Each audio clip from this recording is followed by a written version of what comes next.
Hello everybody, my name is Dr. Lawrence Schafer. I'm also Professor Schafer at Bowie State University, where I also teach. My company is Schafer Global Management LLC, and we primarily are an agriculture-based company.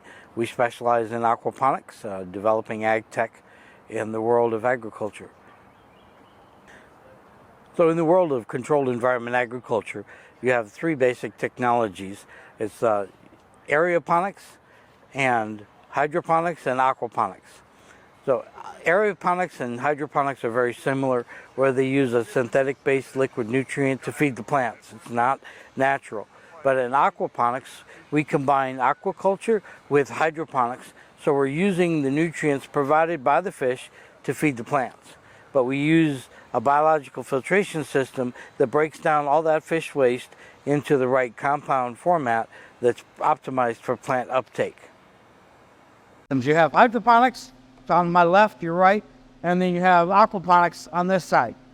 What the difference is the sourcing of the nutrients for the plants. In hydroponics, they use a synthetic-based liquid nutrient.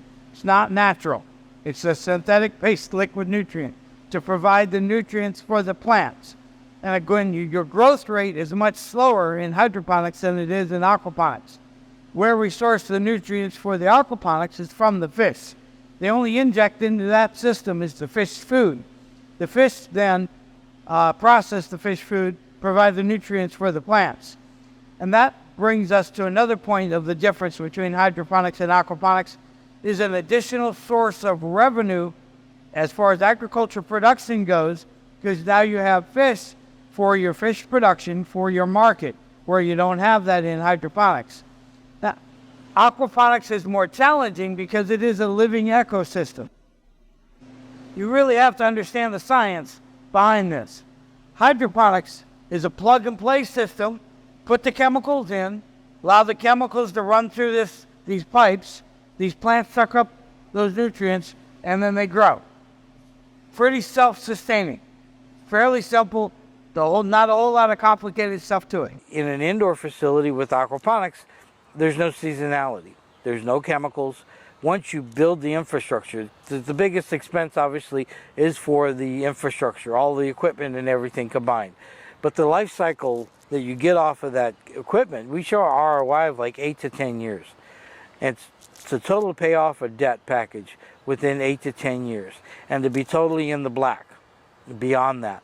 So once you do that, once you build it and you're in the black, that equipment that you built is going to outlive beyond that debt.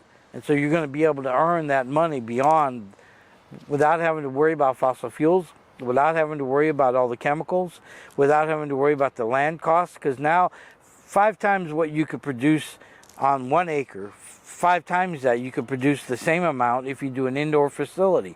Because if we're talking like a 24-foot high ceiling height, you can rack and stack like leafy greens, herbs, microgreens. Those are low growing. You can make multiple stacks of those, what they call vertical farming. Different terminology, but it's all still within the controlled environment agriculture industry.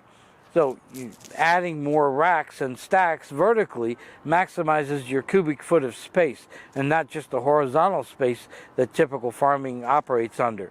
So we can grow things, and then things grow much faster. We talk leafy greens like lettuce, kale, cabbage, those kinds of things. 4 weeks to harvest. It takes 2 weeks to germinate the seeds, and then once you put it in the system, you got 4 weeks to harvest.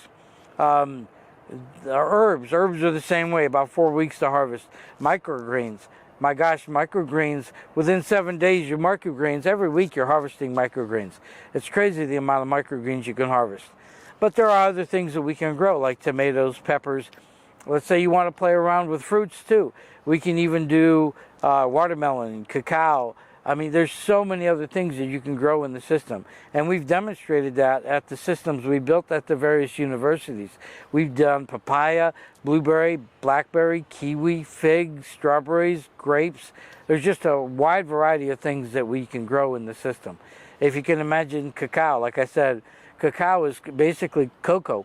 And from seed to seed out in nature, it takes like 4 to 5 years. But we could do it probably in about 18 months. It's just crazy how fast things grow. Then the other component that I'd like to mention is nutrient density. because the amount of nutrient you get from what you eat is more intensive in aquaponics, because of the readily available nutrient content coming from the fish converted by the bacteria that's optimized makes those plants and those fruits and those vegetables more nutrient dense.